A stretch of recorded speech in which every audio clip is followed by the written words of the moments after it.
What's going on, ladies and gentlemen? Welcome back to GROKIE's Cannabis channel. Hope you guys are doing great. Today's video is actually going to be a little bit different. So I never really went over what I use in detail in my garden for some of the aspects. So today we're just going to make a little quick 2-minute video or so going over what pins I use in my garden. So I use the Blue Lab pH pin and Conductivity Pin Set. You can get them for about $160 to $200, depends on where you buy them for the set. Now these are significantly more expensive than the yellow ones that most people use for pH pins, and a lot of people don't even use a conductivity pin. So that is a big deal. Conductivity pin is typically capable of doing a ppm reading off of the either 500 or 800 ppm readings, or 500 or 700, I believe, ppm ratings, as well as doing an EC rating, which is electrical conductivity.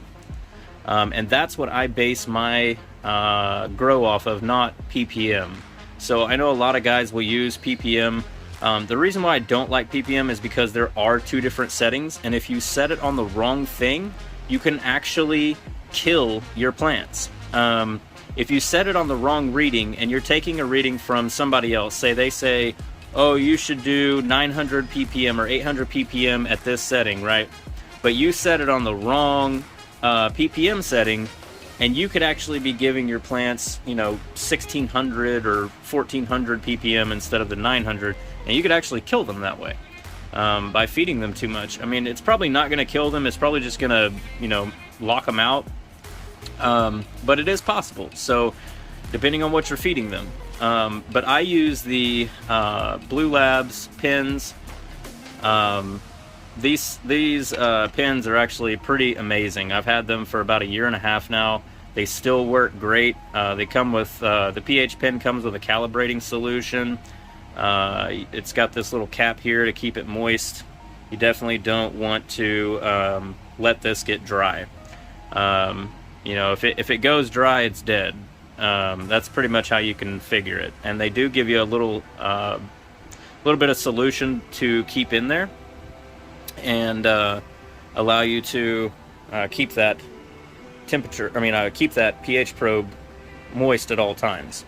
So we'll just set these down here. Okay, so for the conductivity pin, it's real simple. You just turn it on and it will give you a readout. See, as you can tell, mine's automatically set to EC because that's what I use. And it also, with these pins, reads out the temperature. So that's another really nice feature. Both the conductivity pin and the pH pin both use a temperature, or both have a temperature reading on the pins. So when you're checking your EC, you're also getting an accurate temperature readout. So what I typically do is I go off of the EC. However, there are different units. Just press and hold this here, and it will change. So you can do Celsius to Fahrenheit. You can do ppm 500 Celsius to Fahrenheit, ppm 700 Celsius to Fahrenheit, and EC Celsius to Fahrenheit. So it's got 3 different settings, and this is what I was telling you about. This could really screw your plants up if you're not paying attention to what ppm setting you're on. So if you set your ppm to 500 and somebody is reading off of the 700 rating, then your plants are probably going to be underfed, which can cause lack of growth and damage. Or if you're on the 700 and you're feeding in the 500, you might be overdoing it, or vice versa, rather. So if you're in the wrong reading, right, if you're in the 500 instead of the 700, 700 in the 500, then you can screw your plants up. So to get rid of that, I just go off of a base EC, electrical conductivity. That's ultimately all that matters. And if you're in Canada, you can do, or anywhere else in the world, really, it's not just Canada. If you're anywhere else but the United States, you can go off of Celsius. So I don't know why the fuck we have to do everything different, but it is what it is. But EC is what I use. I typically with seedlings will start with a 0.7 to 0.8, maximum of 0.9 EC. That typically lets me know that the total mixture is pretty good. And then we will bump it up to like a 1.1, and then a 1.3, and then a 1.5, and so on. As long as the plant needs more, we will continue to bump it up. But with cannabis, honestly, the least you use is better.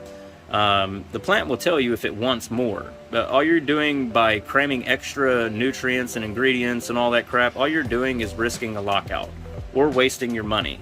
So run an EC test. Don't really worry about the ppms or anything like that. Do it purely off of EC. Just kind of experiment and gauge. You'll figure it out. I promise you, you will. These have an auto off feature, but to save battery, you just press and hold and it'll tell you off. Same thing with this one. Turn it on. And as you can see, the solution is at a 5.9 that's in there, which is a little bit off. Not much. It's a little bit off. But the solution that's in there is reading out as a 5.9. Whenever you go to calibrate it, you just hit this button, hold it down, you stick it in the solution that it's designed for, and if it says that, you know, it's a 5 solution and the reading is reading out at a 5 solution, then you know it's calibrated. You hit calibrate and it'll recalibrate the system. I do recommend doing this at least once every grow. You can buy the solutions, they're very cheap, they come in little packets. You just dump it in a bowl, put it in there, test it, throw it all away. Not that hard. Your units, obviously Celsius and Fahrenheit. Okay. Your calibration, I'm not going to do that because I don't want to mess it up. But your calibration, you would do the same thing. Just hold it down, dip it in the solution, press calibrate. And that's it. But that's pretty much it, guys. You got a little casing right here that keeps the probe moist and protected. That's the little probe right there. And you definitely want to keep that protected, guys. Mine's a little dirty. I should probably wash it out. I don't want to use any harsh chemicals on it. Don't want to mess with the probe or anything. But you want to keep that moist at all times. And as you can kind of see here, let me put this down. As you can see here, it's got a little mesh filter in there that you pour some solution down on the bottom just to keep it moist, like a little sponge down in there. But that's it, guys. So these are the 2 pins that I use. This is a very brief description of what they do, what they're capable of, and again, always to save battery. What they're capable of and all that stuff. These are excellent, excellent pins. Here's the instructions for them. Very simple. Very, very simple. Simple and easy to use. Had these for a year and a half. Haven't had a single problem out of them. They are worth the money, guys. Worth the money, absolutely. So if you guys are interested, I would definitely pick up a set. You'll never have to buy another one. They do come with a warranty, so if anything goes wrong with them, you can send them back. They are water resistant, so you can actually completely submerge these underwater and they're not gonna be hurt. I know a lot of people are scared to do so. I would not recommend submerging it every time. You definitely want to keep it above this line if you can, but if it does fall in the bucket, you'll be fine to pull it back out. That's why I said water resistant, not waterproof. So it's kind of like old smartphones. You know, you could handle a splash of water. It's not going to kill it, but you don't want to be submerging them all the way, all the time. They do come with these little handy lanyard type things that you can hook them on the side of the buckets with, or you can put a hook on the side of the bucket and just set them here, and then you can hang them down in the water. Either way, it's your choice how you want to do it, but just wanted to go over these pins real quick. I said it was going to be 2 minutes, but typical GROKIE fashion, we did 5 times longer. So anyways, there it is, guys. Appreciate y'all tuning in. I know this video is a little bit different. Apologize for this season being so sporadic, you know, 2 weeks with no video and then back-to-back videos almost. I get it, probably a little weird, but that's why I say subscribe, hit the notification bell, because you'll never know when I'm going to drop one. So smash the like on your way out. Appreciate you guys. Always appreciate you guys tuning in. And as always, stay positive, stay lifted. I'll catch y'all on the next video. Peace out.